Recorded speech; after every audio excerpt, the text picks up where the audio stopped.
মাজার খুলছে, তুমি যাও।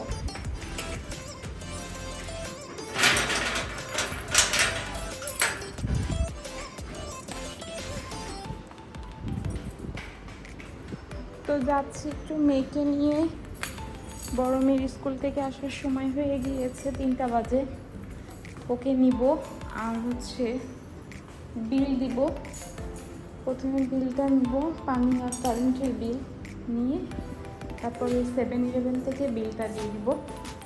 আপনারা সঙ্গে থাকেন, দেখেন।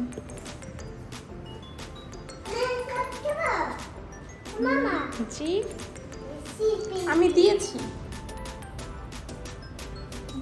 ওইটা আসবে মনে হয়। চলো, ওইটাতে চলো যাই।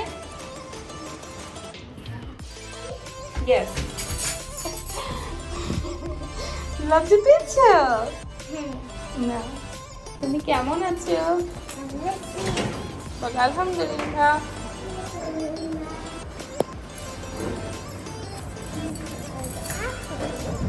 চলো এদিকে মা, এদিক থেকে। যে কন্ডের ভিতরে একটা দোকানও আছে, রাউটার, সব ইলেকট্রনিক জিনিস। মনে হয় স্টোর রুম বা কিছু একটা হবে। যাই হোক, এত কিছু না দেখি।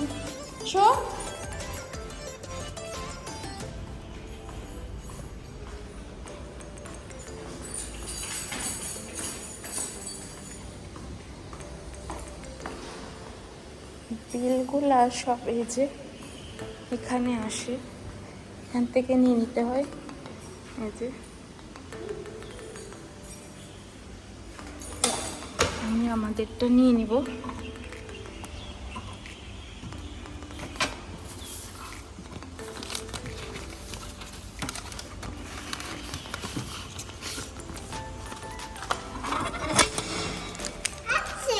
আমার বিল দেওয়া কমপ্লিট। আর এখানে দাঁড়িয়ে বৃষ্টি দেখছি। আমার মেয়ে আসবে এখন, ওকে নিয়ে বাসায় চলে যাব, ওকে খেতে দিব। আজকে ওর পছন্দ মতো রান্না করেছি। ও বলে গিয়েছে যে ও পোলাও আর রোস্ট খাবে, তাই আমি ওর জন্য পোলাও আর রোস্ট রান্না করেছি। ঠিক আছে, তাহলে বাসায় যাই, পরে আবার দেখা হবে। বিসমিল্লাহ বলছো কে?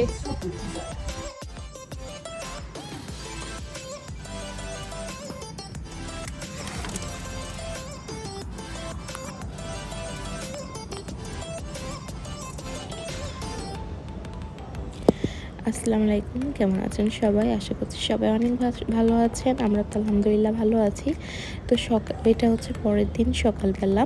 তো সকালবেলা কিন্তু আমার এই জানালার কাছে এই দৃশ্যগুলো দেখতে কিন্তু খুব বেশি ভালো লাগে। তো আমার প্রতিদিন আমি ব্লগ ভিডিও করতে পারি না, কারণ ভালো লাগে না, সময়ও পাই না। যতটুকু সময় পাই একটু ভিডিও করে রাখি। তো সবাই জানাবেন আমার জানালার পাশে ভিউটা কেমন। আমার এই জানালার পাশে ভিউটা আপনারা প্রায় দেখতে পাবেন। দেখেন কি পরিমাণে রোদ। মালয়েশিয়ার রোদ যে কখন হয়, বৃষ্টি কখন হয়, সেটা বোঝাই বড় মুশকিল। এটা কিন্তু সকালবেলা। আমি রান্না করতে চলে এসেছি। এখানে মশলাটা খুব ভালো করে কষিয়ে নিয়েছি। মাছটা ভুনা করবো, এই জন্য মাছটাও কিন্তু আমি খুব ভালোভাবে পরিষ্কার করে নিয়েছি। আর চিংড়ি মাছটাও ভর্তা করব। তো আমি 2টো ডিম সিদ্ধ করে নিয়েছি। ওখানে আমি সকালে নাস্তা করব ডিম আর গ্রিন টি। এটাই হচ্ছে আমার নাস্তা। আমরা আল্লাহর রহমতে অনেক ভালো আছি। তো এই যে সকালে একটু নাস্তা করছি, 2টো ডিম সিদ্ধ করে নিয়েছি। আর এই পানিটা আমি খাই, আমরা দুজনই খাই। তো এই আজকে এটার ভিতরে দিয়েছি গ্রিন টি। আমি কিছু দারচিনি, তারপরে আদা, জিরা এসব দিয়ে জাল দিয়ে রেখে দেওয়া পানি, ওই পানিটা আপেল সিডার ভিনেগার দিয়া আর একটু মধু দিয়ে নিয়েছি সামান্য। তো এটাই হচ্ছে আমার সকালে খাবার। আমি এটা দিয়ে এখন নাস্তা করব। ঠিক আছে, তাহলে নাস্তাটা করি।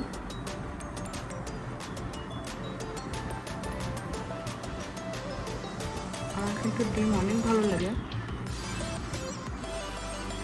আমি ডিম খেলে 2টা ডিম খাই, কারণ আমার প্রেশার লো থাকে সবসময়,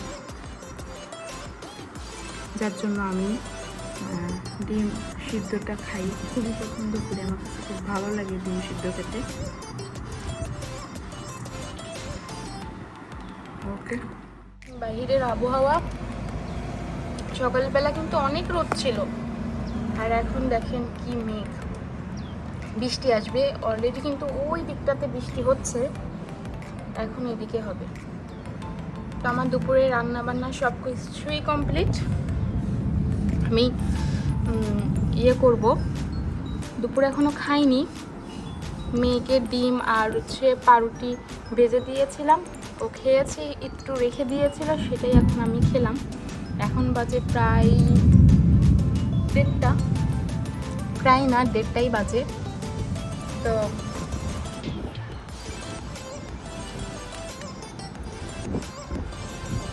যদি আমার হাজবেন্ড আসে দুপুরে খেতে, তাহলেই আমি খাবো এখন। আর যদি না আসে, একবারই হয়তো 5টার দিকে আসবে, তো তখন লাঞ্চ আর ডিনার একসাথেই কমপ্লিট করে নেব, এই আর কি। ঠিক আছে, বৃষ্টি মনে আসবে, আসুক। আল্লাহর অশেষ রহমত নিয়ামত সবই। বৃষ্টি দরকার, কারণ যে গরম পড়েছে, যে রোদ, বাইরে তো যাওয়াই যায় না, বাসার ভিতরে টেকা যায় না। আমি কিন্তু সহজে এয়ারকন অন করি না, বাচ্চাদের ঠান্ডা লাগবে, এই জন্য। এই আর কি। ঠিক আছে, চলেন আমি কি কি রান্না করেছি আপনাদের সাথে একটু শেয়ার। এখানে মাছের ভর্তা,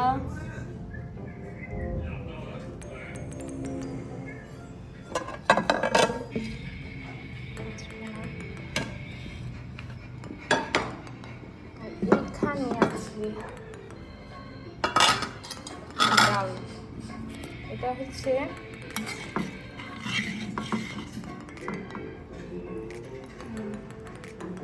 ডাল দিয়ে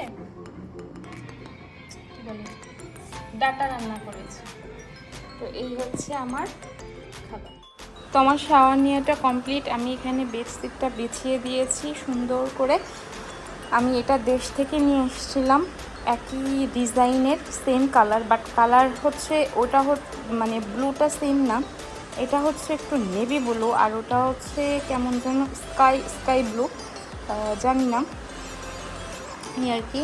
তো আমি অনেক দিন ধরে ব্যবহার করছি, তো যার কারণে একটু হয়ে গেছে রঙটা, তারপরও যথেষ্ট ভালো আছে আমাদের জন্য। আর এই দেশে বিছনা চাদর আছে, কিন্তু ওগুলো সচরাচর কটনের পাওয়া যায় না, ঘুমায়েও মজা পাওয়া যায় না, যার কারণে দেশ থেকেই নিয়ে এসেছি। আমি কিছু সবজি বাজার করেছি, ওর আব্বু নিয়ে এসছে যে সবজি রান্না করবো এজন্য। তো এখানে বেগুন আছে, লাউ আছে, টমেটো, মিষ্টি কুমড়া, এই আর কি টুকটাক। তো এখন অনেক রাত হয়ে গিয়েছে, আমি এগুলাকে রেখে ঘুমাইতে যাব। তো এই যে আমার মেয়ের এটা নেম, এটা হচ্ছে ওর স্কুলের দরকার, স্কুলের ড্রেস। আমি এটা এখন সেলাই করে দিয়ে আমি ঘুমাইতে চলে যাব, সকালে উঠতে হবে। তো ঠিক আছে, সবাই ভালো থাকেন, সুস্থ থাকেন, সবাই আমাদের জন্য দোয়া করবেন, আমরা সবার জন্য দোয়া করি। আসসালামু আলাইকুম, আল্লাহ হাফেজ।